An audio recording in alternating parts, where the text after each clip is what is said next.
Before diving into the full feature set of Auto-Tune, I wanted to show you a quick jump start on tuning a vocal track just using a handful of controls. So I've brought in the example material Do Re Mi Vox and Do Re Mi Piano. Let's take a listen to that.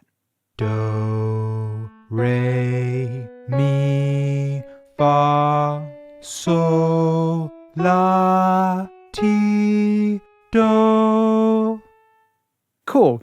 It's not bad, but it could use a little sprucing up with Auto-Tune. So I'm going to insert on the vocal track the Auto-Tune plugin.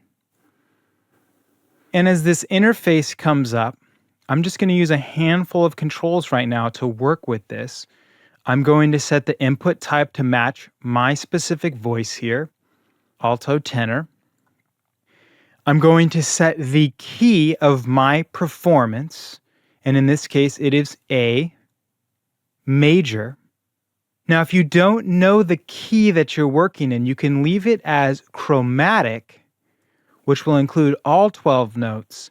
However, if the vocal isn't very close to being in tune, this can be quite problematic as it'll drift between notes of the scale that you're actually using, as well as the adjacent notes in the chromatic scale. So it's best if you know the scale you're working in to get the easiest results as fast as possible. Now I'm just going to control one more parameter here called retune speed. This is how fast Auto-Tune is going to retune notes that are out of pitch. So like I described before, it's listening to the incoming signal. It's determining if it is any of these pitches or close to any of these pitches, and it's going to retune them to the nearest pitch that it detects based on this speed. So you can think of this as how much tuning do I want to take place? How fast is that tuning going to take place? So let's leave it at the default of 20 and listen again.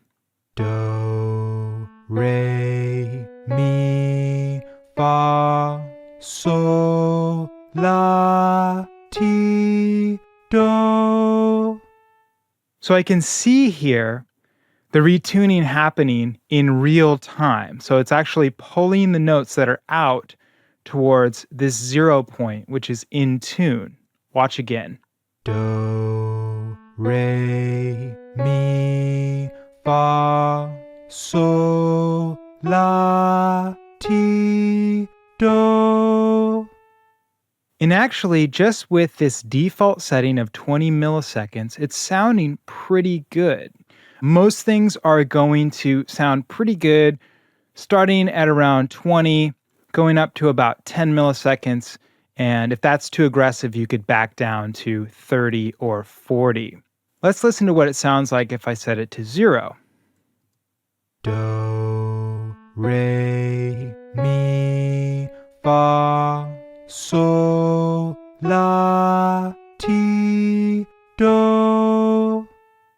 Very, very robotic, because what's happening is it's retuning it instantly, and so I'm getting this very robotic or T-Pain Cher style effect. That can be cool as an effect, but tends to sound unnatural. Likewise, if I pull it too slow, I'm not going to get very much tuning. Do, re, mi, fa, sol, la, ti, do. So I can still hear quite a bit of that drift on some of those notes. So like I said, that sweet spot is going to be between about 40 and 10. And really you want to play with this based on your material. You want to listen and you want to use the retune speed and pick something that sounds natural or satisfactory to you, retuning the notes fast enough, but not so fast that you're losing the character of the performance, unless that is your intention. Now, it's important to remember that Auto-Tune requires a single clean monophonic signal to operate properly. So that means no chorded material or mixed sources, let's say acoustic guitar and vocals recorded without enough separation. Well, there is software that can attempt to work with a polyphonic source, Auto-Tune is not designed to be used that way. So now that we've seen how easy it is to jump in and quickly tune a vocal track, we can dive a little deeper and learn how to finesse some of these results a bit more.